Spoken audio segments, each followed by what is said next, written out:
Morning students, welcome to max class. So last week நம்ம direct and inverse proportion பற்றி பார்த்தோம். அதில் direct proportionனா என்ன அப்படின்றத பார்த்தோம். direct proportionனா என்ன, ஒரு குவான்டிட்டி இன்க்ரீஸ் ஆகுதுன்னா அதுக்கு கரஸ்பாண்டிங்காக இருக்கிற இன்னொரு குவான்டிட்டி இன்க்ரீஸ் ஆகணும். அதே போல் ஒரு குவான்டிட்டி டிக்ரீஸ் ஆகுதுன்னா அதுக்கு கரஸ்பாண்டிங்காக இருக்கிற இன்னொரு குவான்டிட்டி டிக்ரீஸ் ஆகணும். அப்படி இருந்ததுன்னா அது டைரக்ட் ப்ரொபோர்ஷன் அப்படின்றத நம்ம பார்த்தோம். ஸோ அதற்கான சில எக்ஸாம்பிள்ஸ் நம்ம பார்த்தோம். இன்றைக்கி நம்ம புதுசாக ஒரு எக்ஸாம்பிள் பார்க்கலாம்.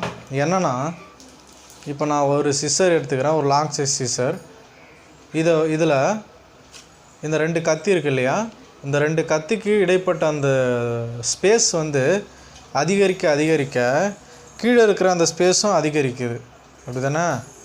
அதே போல் மேலே இருக்கிற ஸ்பேஸ் குறைய கீழே இருக்கிற அந்த ஸ்பேஸும் குறையுது, சரியா?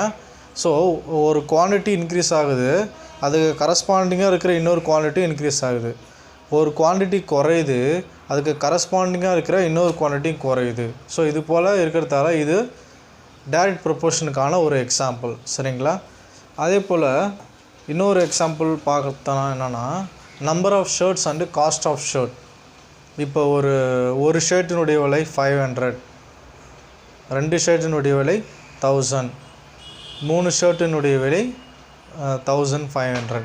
ஸோ நம்பர் ஆஃப் ஷர்ட்ஸ் அதிகரிக்க அதனுடைய விலையும் அதிகரிக்கிறது. நம்பர் ஆஃப் ஷர்ட்ஸ் குறைய அதனுடைய விலையும் குறைகிறது. ஸோ கரஸ்பாண்டிங் ஒரு குவான்டிட்டி இன்க்ரீஸ் ஆகுது, கரஸ்பாண்டிங் அனதர் குவான்டிட்டி இன்க்ரீஸ் ஆகுது. corresponding one quantity decreases, corresponding another quantity also decreases. So அதனால் number of shirtsம் cost of the shirtsம் நம்ம என்ன சொல்லலாம், is in direct proportion. அதே போல் distance and time. ஒரு 10 kilometers தூரம் இருக்குன்னா அது போய் சேரக்கூடிய நேரம் ஒரு வண்டியில் போகிறோம் அப்படின்னா ஒரு 20 minutes அப்படின்னு வச்சுங்க. அப்போ 5 கிலோமீட்டர்னா 10 minutes. அப்போ டிஸ்டன்ஸ் குறைய அந்த இடத்துக்கு போய் சேரக்கூடிய நேரம் என்ன ஆகுது, குறைகிறது, சரிங்களா? ஸோ இதுவும் ஒரு டைரக்ட் ப்ரொபோர்ஷனுக்கான ஒரு எக்ஸாம்பிள், சரிங்களா? ஸோ இன்றைக்கி நம்ம இன்வெர்ஸ் ப்ரொபோர்ஷன்னா என்னன்றதை பார்க்கலாம். இன்வெர்ஸ் ப்ரொபோர்ஷனா நத்திங் பட் அப்படியே இன்வெர்ஸ். இப்போ இதில் ஒரு பொருள் இன்க்ரீஸ், டைரெக்டானது ஒரு பொருளுடைய குவான்டிட்டி இன்க்ரீஸ் ஆகுது, இன்னொரு பொருளுடைய குவான்டிட்டி இன்க்ரீஸ் ஆகணும். அதே போல் அந்த குவான்டிட்டி டிக்ரீஸ் ஆகுதுன்னா இன்னொரு பொருளுடைய குவான்டிட்டியும் டிக்ரீஸ் ஆகணும் அப்படின்றத பார்த்து அதை நம்ம டைரக்ட் ப்ரொபோர்ஷன் சொன்னோம். இப்போ இன்வெர்ஸ் அப்படியே ஆப்போசிட். எப்படின்னா, ஒரு குவான்டிட்டி இன்க்ரீஸ் ஆகுதுன்னா அனதர் குவான்டிட்டி குறையணும். அதே போல் இந்த ஒரு குவான்டிட்டி இன்க்ரீஸ் ஆகுதுன்னா அனதர் குவான்டிட்டி டிக்ரீசஸ், சரிங்களா? ஸோ இந்த ப்ராசஸில் நடந்தால் அது இன்வெர்ஸ் ப்ரொபோர்ஷன்னு சொல்லலாம். ஃபார் எக்ஸாம்பிள், நம்ம சீசா பார்க்கில் போனால் சீசாவில் விளையாடுவோம் இல்லையா, அந்த சீசாவில் இதில் 2 பேர் உட்காந்துருக்கிற மாதிரி நம்ம இமேஜின் பண்ணிக்கலாம். இதில் ஒருத்தர் கீழே போனால் இன்னொருத்தர் எங்கே வருவார், மேலே வருவார். அதே போல் எங்கே இருக்கிறவர் கீழே போனால் இந்த சைடில் இருக்கிறவர் மேலே வருவார், சரிங்களா? அப்போ இதில் ஒரு குவான்டிட்டி டிக்ரீஸ் ஆகும்போது இன்னொரு குவான்டிட்டி இன்க்ரீஸ் ஆகுது. அதே போல் இந்த குவான்டிட்டி டிக்ரீஸ் ஆகும்போது இந்த குவான்டிட்டி இன்க்ரீஸ் ஆகுது. ஸோ இந்த ப்ராசஸில் இருக்கிறதால இந்த சீசாவை நம்ம என்ன சொல்லலாம்னா இன்வெர்ஸ் ப்ரொபோர்ஷனுக்கான ஒரு எக்ஸாம்பிளாக சொல்லலாம். இன்வெர்ஸ் ப்ரொபோர்ஷனும் சொல்லலாம், இன்வெர்ஸ் வேரியேஷன்னும் சொல்லலாம், சரிங்களா? ஸோ அதே போல் ஸ்பீட் அண்டு டைம் டேக்கன். இப்போ ஒரு கான்ஸ்டண்ட்டாக ஒரு ஸ்பீடு இருக்குது, அதாவது கான்ஸ்டண்ட்டாக ஒரு டிஸ்டன்ஸ். இப்போ 10 கிலோமீட்டர் டிஸ்டன்ஸ்னு வச்சுக்கோங்க. அந்த 10 கிலோமீட்டர் டிஸ்டன்ஸ் நான் ஒரு 40 கிலோமீட்டர் ஸ்பீடில் போகிறேன், 40 கிலோமீட்டர் ஸ்பீட், சரிங்களா? அப்படி போகும்போது நான் அந்த இடத்துக்கு ஒரு 15 மினிட்ஸில் போய் சேர்ந்துடுறேன். 10 கிலோமீட்டர் டிஸ்டன்ஸ் இருக்குது, அந்த 10 கிலோமீட்டர் டிஸ்டன்ஸை 40 கிலோமீட்டர் ஸ்பீடில் நான் போகிறேன் பைக்கில். அப்படி போகிறப்ப 15 மினிட்ஸில் அந்த இடத்துக்கு போய் ரீச் ஆகிடுறேன், சரிங்களா? இப்போ என்னுடைய ஸ்பீடை இன்க்ரீஸ் பண்ணுறேன், 60 கிலோமீட்டர் ஸ்பீடு இன்க்ரீஸ் பண்ணுறேன். 60 கிலோமீட்டர் ஸ்பீடில் போகிறேன். நான் போகும்போது அந்த இடத்துக்கு வந்து நான் சீக்கிரம் போய் சேர்ந்துருவேன் இல்லையா? 40 கிலோமீட்டர் ஸ்பீடு போகிறப்பே நான் 15 நிமிஷத்தில் போயிட்டேன். அப்போ ஸ்பீடு இன்க்ரீஸ் பண்ணும்போது அந்த டைம் டேக் என்ன ஆகுது? குறைகிறது. So this is another example for inverse proportion. சரிங்களா? அப்போ ஸ்பீடு அதிகரிக்க அதிகரிக்க அந்த எடுத்துக்கொள்கின்ற நேரம் வந்து என்ன ஆகுது? குறைகிறது. ஸ்பீடு குறைய குறைய எடுத்துக்கொள்கின்ற நேரம் வந்து அதிகரிக்கிறது. So one quantity increases, corresponding another quantity decreases. Speed increase ஆகுது, டைம் டேக்கன் குறைகிறது. ஸ்பீடு குறையும் போது டைம் டேக்கன் அதிகமாகிறது. சரிங்களா? So this is one another example for inverse proportion. சரிங்களா? So students, let us recall direct proportion by a small example. For example, shirt அதை வந்து நான் எக்ஸ்னு ஒரு குவான்டிட்டி எடுத்துக்கிறேன், காஸ்ட் வந்து ஒய்ன் என்ற ஒரு குவான்டிட்டி எடுத்துக்கிறேன். இங்கே பார்த்தீங்கன்னா நம்பர் ஆஃப் ஷர்ட்ஸ் அதிகரிக்க அதிகரிக்க காஸ்ட் ஆஃப் த ஷர்ட் என்ன ஆகுது? அதிகரிக்கிறது. ஒரு ஷர்ட்டினுடைய விலை வந்து 500 ரூபாய், 2 ஷர்ட்டினுடைய விலை 1000, 3 ஷர்ட்டினுடைய விலை 1500. ஸோ இதில் இருக்கிற இந்த குவான்டிட்டிஸ் எல்லாமே எப்படி எடுத்துக்கலாம்னா x1 எடுத்துக்கலாம், இது x2, இது x3. அதே போல் இது y1, y2, y3. சரிங்களா? ஃபஸ்ட்டு இது டைரக்ட் ப்ரொபோர்ஷனான்றதை நம்ம கன்ஃபார்ம் பண்ணிடணும். சரிங்களா? இங்கே பார்த்தீங்கன்னா நம்பர் ஆஃப் ஷர்ட்ஸ் அதிகரிக்குது, அதிகரிக்க அதிகரிக்க அதுக்கு கரஸ்பாண்டிங்காக இருக்கிற காஸ்ட்டும் அதிகரிக்கிறது. சரிங்களா? 500, 1000, 1500ன்னு இன்க்ரீஸிங்கில் போகுது. அப்போ இது கண்டிப்பாக என்ன ப்ரொபோர்ஷன்? Direct proportion. சரிங்களா? இப்போ டைரக்ட் ப்ரொபோர்ஷன் இப்போ இது வந்து நான் டிவைட் பண்ணுறேன். So x1 by y1, x1 by y1 வருது 1/500. அதே போல் x2 by y2 2/1000 கேன்சல் பண்ணால் இதுவும் 1/500 தான் வருது. அதே போல் x3 by y3, x3னுடைய வேல்யூ வந்து என்னது? 3, y3னுடைய வேல்யூ 1500. அப்போ 3/1500. ஸோ இதை கேன்சல் பண்ணாலும் என்ன கிடைக்குது? எனக்கு 1/500ன்னு கிடைக்குது. x3 by y3 equal to 1/500. So இதிலேருந்து நான் என்ன சொன்னேன்? x1 by y1 equal to x2 by y2 equal to x3 by y3 equal to k, where k is the constant. Constant means அது எல்லாத்துக்கும் அதே வேல்யூ தானே வருது, மாறல இல்லையா? 1/500, 1/500. x3 by y3யும் 1/500 தான். ஸோ அதிலேருந்து நான் என்ன சொல்கிறேன்? x1 by y1 is equal to x by y equal to kன்னு சொல்கிறோம். சரிங்களா? அப்போ x is equal to ky. So இதுதான் அது டைரக்ட் ப்ரொபோர்ஷனுக்கான ரேஷியோ ஃபார்ம். சரிங்களா? ஸோ இப்போ நம்ம இன்வெர்ஸ் பற்றி பார்க்கலாம். ஓகேங்களா? ஸ்டூடெண்ட்ஸ், இப்போ நம்ம இன்வெர்ஸ் ப்ரொபோர்ஷன் பற்றி பார்க்கலாம்.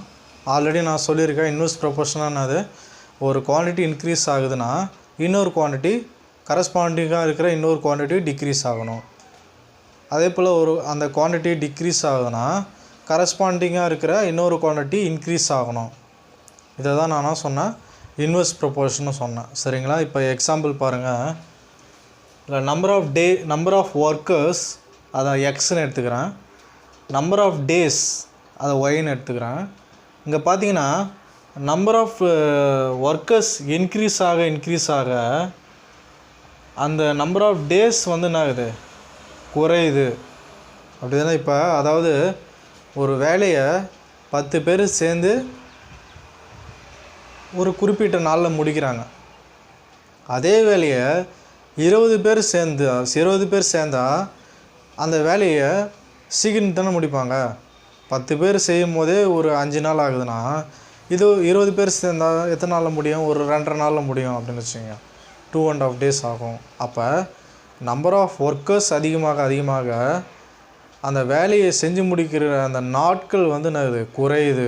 நம்பர் ஆஃப் ஒர்க்கர்ஸ் இன்க்ரீசஸ், இப்போ நம்பர் ஆஃப் டேஸ் வந்து டிக்ரீசஸ். ஸோ இது வந்து என்னது ஒரு குவான்டிட்டி இன்க்ரீஸ் ஆகுது, இன்னொரு குவான்டிட்டி இன்க்ரீஸ் ஆகுது, இன்னொரு குவான்டிட்டி டிக்ரீஸ் ஆகுது. ஸோ அப்போ இதுனா இது இன்வெர்ஸ் ப்ரொபோர்ஷன். சரிங்களா? இங்கே பாருங்கள், நம்பர் ஆஃப் ஒர்க்கர்ஸ் இன்க்ரீஸ் ஆகுறாங்க, இப்போ நம்பர் ஆஃப் டேஸ் வந்து என்ன ஆகுது குறையுது. இது இன்க்ரீஸ் ஆகுது, இது குறையுது. அப்படி தானே? 40லேருந்து 20 குறையுது, 20 16 16 8 குறையுது. இது வந்து 2 வந்து 4 இன்க்ரீஸ் ஆகுது, 4 வந்து 5 5 வந்து 10. ஸோ இது இன்க்ரீஸ் ஆகுது, இது டிக்ரீஸ் ஆகுது. One quantity increases, corresponding another quantity decreases. So இது வந்து இன்வெர்ஸ் ப்ரொபோர்ஷன். ஸோ இப்போ இதில் நான் என்ன பண்ணுறேன், x1ஐயும் y1ஐயும் மல்டிப்ளை பண்ணுறேன். x1 into y1, இது x1 இல்லையா, இது y1. 2 into 40 என்னது 80. அதே போல் x2 into y2, இது x2 இது y2. 4 into 20, that is 80. அதே போல் x3 into y3, 5 into 16, that is 80. அதே போல் x4 into y4, x4 into y4, that is x4 வந்து 10, y4 வந்து 8. ஸோ இதில் பார்த்தீங்கன்னா எல்லா வேல்யூம் என்னவாக இருக்குது, ஈக்குவலாக இருக்குது. சரிங்களா? அப்போ x1 into y1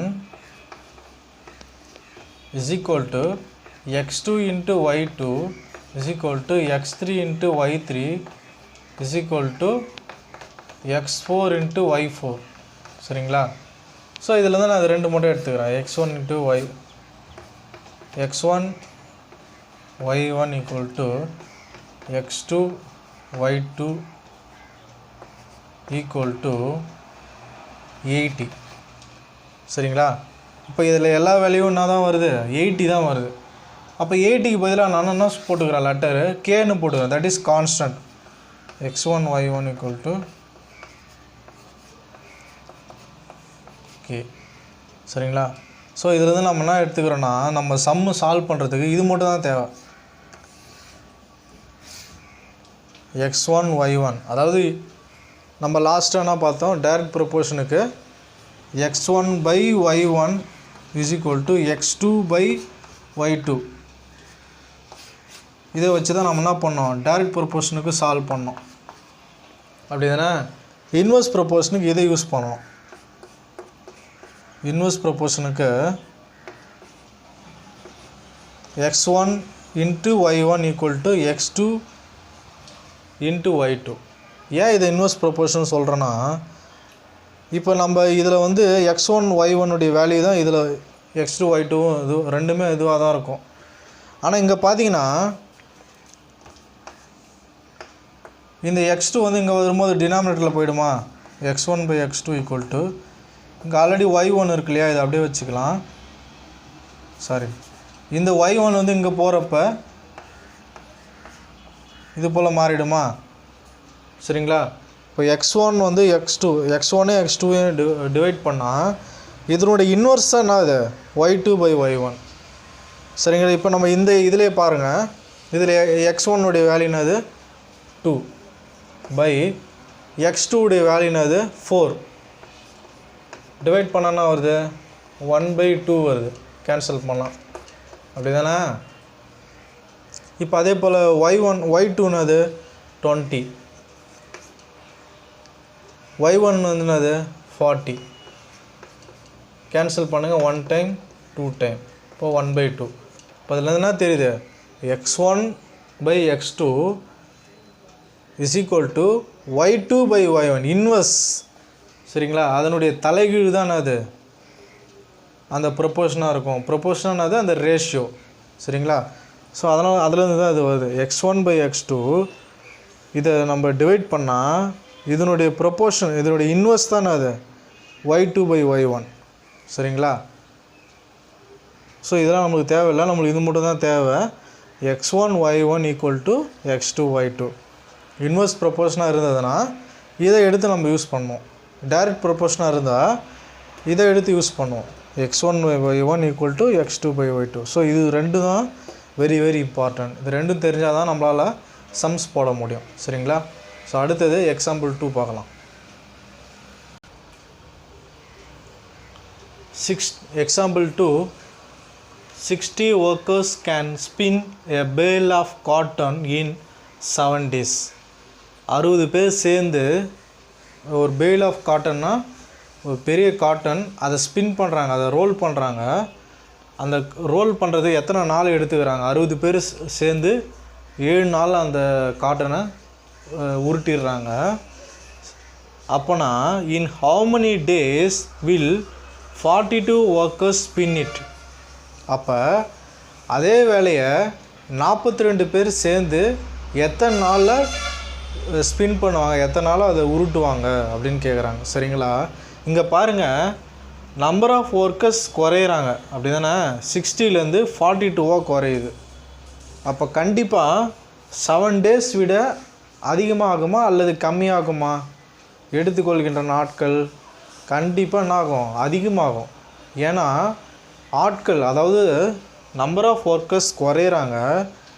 அப்போ கண்டிப்பாக அவங்க அந்த வேலையை செஞ்சு முடிக்கிறதுக்கு நாட்கள், அதாவது டேஸ் வந்து அதிகமாகும். சரிங்களா? அப்போ let x be the required number of daysன்னு எடுத்துக்கிறேன். let x be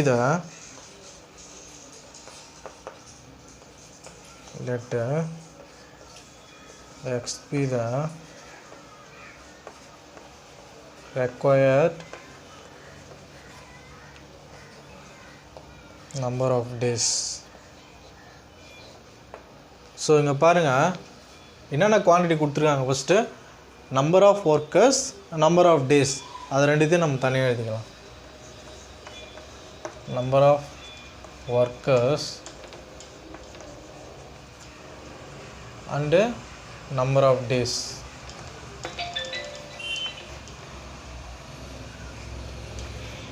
இங்கே பாருங்கள், நம்பர் ஆஃப் ஒர்க்கர்ஸ் 60 ஒர்க்கர்ஸா, 60 ஒர்க்கர்ஸ் அந்த காட்டனை எத்தனை நாளில் ஸ்பின் பண்ணுறாங்க? 7 days. அப்போ 42 ஒர்க்கர்ஸ் எத்தனை நாளில் அதை ஸ்பின் பண்ணுவாங்க? நம்ம நம்பர் ஆஃப் ஒர்க்கர்ஸை நம்ம என்ன எடுத்துக்கிறோம்? எக்ஸ்ன்னு எடுத்துக்கிறோம். சரிங்களா? அடுத்தது பாருங்கள், நம்பர் ஆஃப் ஒர்க்கர்ஸ் குறையிறாங்க. நம்பர் ஆஃப் ஒர்க்கர்ஸ் குறைய நம்பர் ஆஃப் டேஸ்ன்னு ஆகும்? இன்க்ரீஸ் ஆகும். அப்போ number of days, number of workers decreases, number of days increases. இங்கே ஒர்க்கர்ஸ் வந்து குறையும் போது கண்டிப்பாக அந்த வேலையை செஞ்சு முடிக்கிறதுக்கு நிறைய நாள் ஆகும், 7 விட அதிகமான நாட்கள் ஆகும். சரிங்களா? அப்போ ஒன்று குறையுது, இன்னொன்று ஏறுது. அப்போ இது என்ன proportion? It is inverse proportion.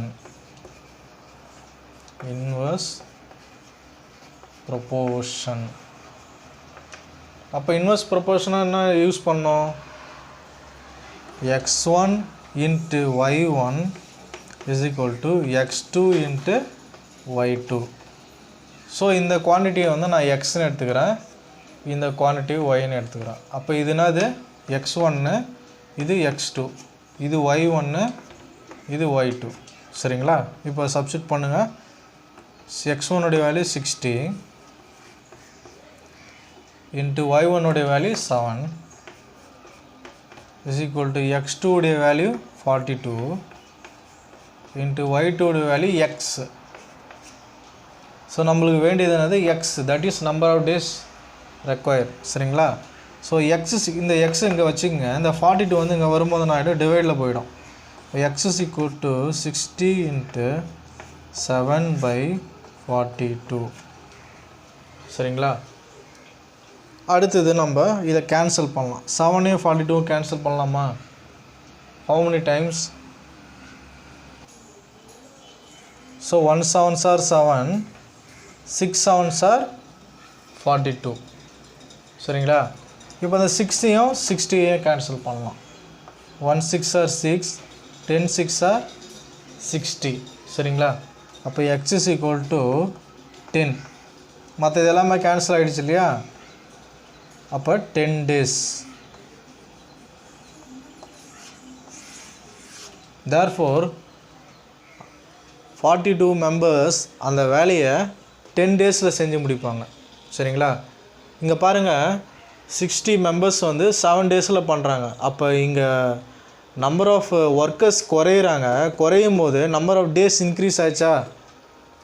இந்த இடத்துல என்ன வரும் 10 வரும் சரிங்களா. அப்போ 7லேருந்து 10 இன்க்ரீஸ் ஆகிருக்கு ஓகேங்களா.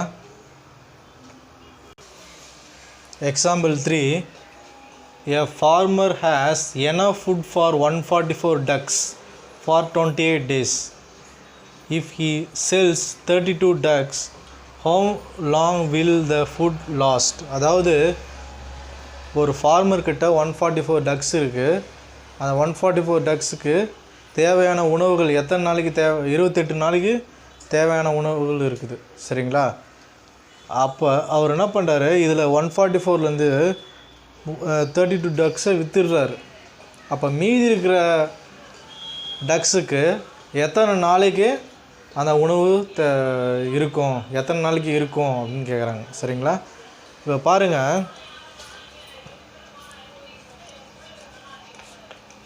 ஸோ ஹவு லாங்னா அது days. So let x be the number of டேஸ்ன்னு எடுத்துக்கலாம். Let x be the number of days சரிங்களா. இங்கே பார்த்தீங்கன்னா என்னென்ன குவான்டிட்டி இருக்குது, ducks number of ducks number of days அதை எழுதிங்க. Number of ducks and number of days. So number of ducks first 144 ducks இருக்குதா. அந்த 144 டக்ஸுக்கு எத்தனை நாளுக்கு உணவு இருக்குது, 28 டேஸ்க்கு இருக்குது. 28 டேஸ்க்கு அதற்கு தேவையான உணவுகள் இருக்குது. இப்போ அந்த 144லேருந்து 32 டக்ஸ் அவர் விற்றுறாரு. இப்போ 144 மைனஸ் 32 அது that is 112 அப்படி தானே சரிங்களா. அப்போ 144லேருந்து 32 டக்ஸை கழிச்சிடுறாரு. கழிச்சா மீதி எவ்வளோ இருக்குது, 112 டக்ஸ். இப்போ அந்த 112 டக்ஸுக்கு எத்தனை நாளைக்கு அந்த ஃபுட்டு வரும் அப்படின்றத பார்க்கலாம். ஸோ இங்கே பார்த்தீங்கன்னா நம்பர் ஆஃப் டக்ஸு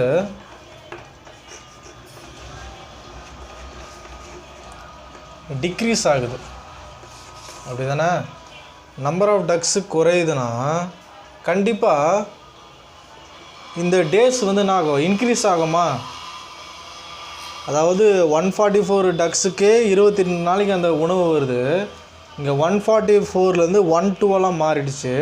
அப்போ அந்த 112க்கு கண்டிப்பாக 28 டேஸை விட அதிகமான நாட்கள் தான் அந்த உணவு வரும் சரிங்களா. இப்போ உங்கள் ஸோ 144லேருந்து 112 டிக்ரீஸ் ஆகுது டக்ஸு. அப்போ நம்பர் ஆஃப் டேஸ் என்ன ஆகும், இன்க்ரீஸ் ஆகும்.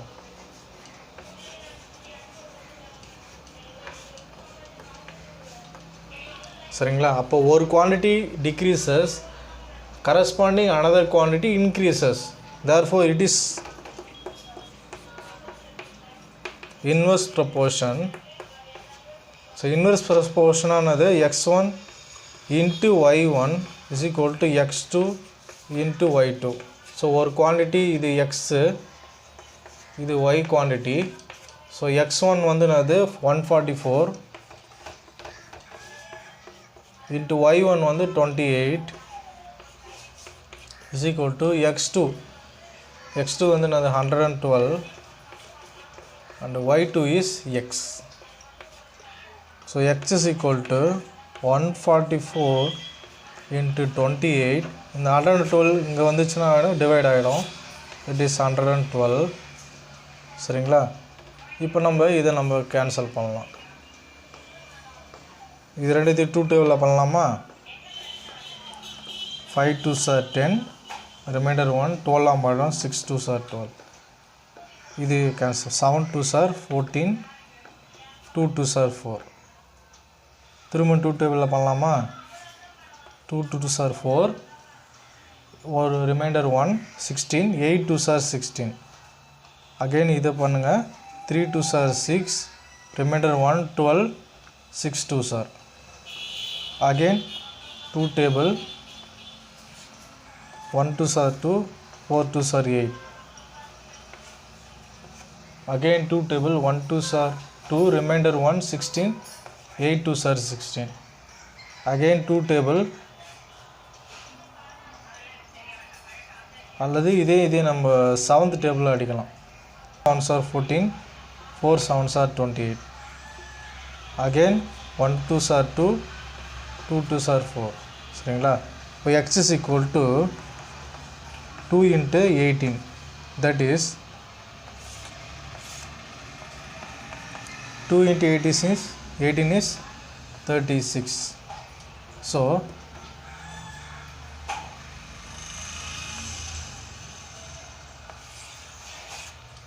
சரிங்களா?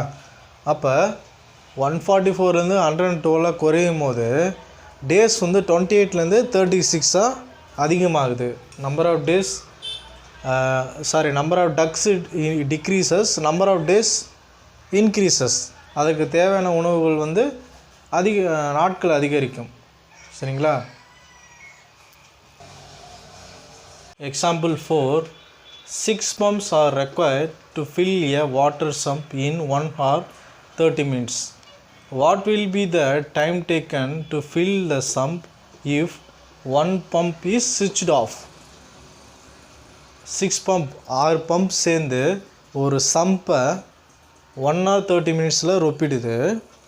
அதில் 6 பம்பில் ஒரு பம்பு சுவிட்ச் ஆஃப் பண்ணிடுறாங்க. இப்போ மீதி இருக்கிற பம்பு அந்த சம்பை எவ்வளோ நேரத்தில் ஃபில் பண்ணிடும் அப்படின்னு கேட்குறாங்க. சரிங்களா? Solution, let x be the time taken to fill.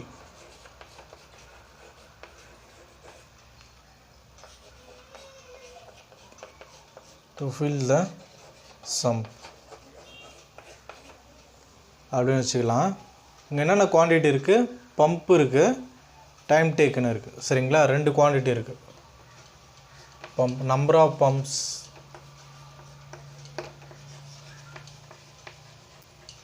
Number of pumps ஒரு குவான்டிட்டி. அடுத்தது time taken. Number of pumps 6, time taken in minutes. அப்போ நம்ம இந்த 1 hour 30 minutes நம்ம ஃபுல்லாகவே மினிட்ஸை கன்வெர்ட் பண்ணிக்கலாம். இப்போ 1 hourனா அது 60 minutes.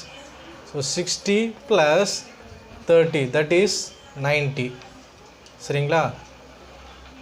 ஸோ 6 பம்ப் வந்து 90 minutesல அந்த சம்பை ஃபில் பண்ணிவிடுது. இப்போ இதில் ஒரு பம்பை சுவிட்ச் ஆஃப் பண்ணிட்டாங்க. அப்போ ரிமைனிங் பம்ப்ஸ் எத்தனை இருக்கும்? 5. இப்போ 5 பம்ப்ஸை எவ்வளோ நேரத்தில் அது ஃபில் பண்ணோம் அப்படின்னு கேட்குறாங்க. அதை எக்ஸ்ன்னு எடுத்துக்கிறேன் நான். ஓகேங்களா? இப்போ பார்த்தீங்கன்னா நம்பர் ஆஃப் பம்ப்ஸு டிக்ரீஸ் ஆகுது. அப்போ கண்டிப்பாக டைம் டேக்கன் ஆகும், இன்க்ரீஸ் ஆகும். நம்பர் ஆஃப் பம்ப்ஸு டிக்ரீஸ் ஆகுதுன்னா நம்பர் ஆஃப் pumps decreases, கண்டிப்பாக டைம் டேக்கன் ஆகும்,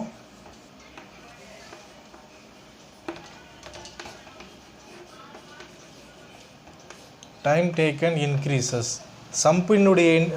பம்பினுடைய எண்ணிக்கை குறைய அந்த ஃபில் பண்ணுற அந்த நேரம் வந்து என்ன ஆகும்? அதிகமாகும். சரிங்களா? இங்கே ஒரு பம்பு சுவிட்ச் ஆஃப் ஆகிடுச்சு. அதனால் கண்டிப்பாக 90 minutesஸை விட அதிகமான நேரத்தில் தான் அந்த சம்பு ஃபில் பண்ணி முடிக்கும். சரிங்களா? இப்போ இதுவே இப்போ நம்பர் ஆஃப் பம்ப்ஸ் இன்க்ரீஸ் ஆனால் டைம் டேக்கன் ஆகும், கண்டிப்பாக குறையும். சரிங்களா? ஸோ ஒன்று வந்து டிக்ரீசஸ், இன்னொன்று இன்க்ரீசஸ். அப்போ இதுனா proportion, therefore it is inverse proportion என்ன சொல்லியிருக்கேன், x1 into y1 is equal to x2 into y2. So இது x குவான்டிட்டி, இது y குவான்டிட்டி. அப்போ இது x1, இது x2, y1 அண்டு இது y2. சரிங்களா? இப்போ x1 உடைய வேல்யூ என்னது 6, y1 உடைய வேல்யூ 90 ஈக்குவல் டு x2 உடைய வேல்யூ 5, y2 உடைய வேல்யூ x. சரிங்களா? இப்போ நம்மளுக்கு தேவை x 6 into 90 by 5. கேன்சல் பண்ணுங்கள். 1 5s are 5, 1 5s are 5, reminder 4 40, 8 5s are 40. So x is equal to 6 into 18. So 18 into 6 என்னது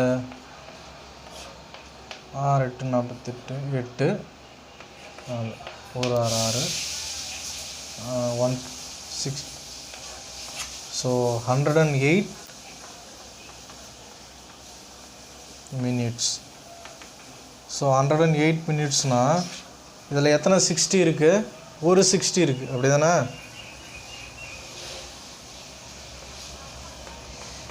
அப்போ 1 hour ஒரு 60, மீதி எவ்வளோ இருக்குது 48. இப்போ 1 hour 48 minutes. சரிங்களா?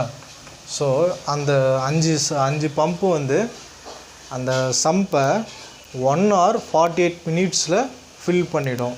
சரிங்களா? அல்லது 108 மினிட்ஸில் ஃபில் பண்ணிடும். சரிங்களா? ஸோ ஸ்டூடெண்ட்ஸ், நம்ம இன்றைக்கி இன்வெர்ஸ் ப்ரொபோர்ஷன் பற்றி பார்த்தோம். அதிலேருந்து சில எக்ஸாம்பிள் சம்ஸ் பார்த்தோம். நீங்களும் இந்த சம்ஸை யூஸ் பண்ணி உங்கள் ரியல் லைஃப்பில் இருக்கிற தெரியாத விஷயங்களை கண்டுபிடிக்கலாம். சரிங்களா? So thank you. Have a nice day.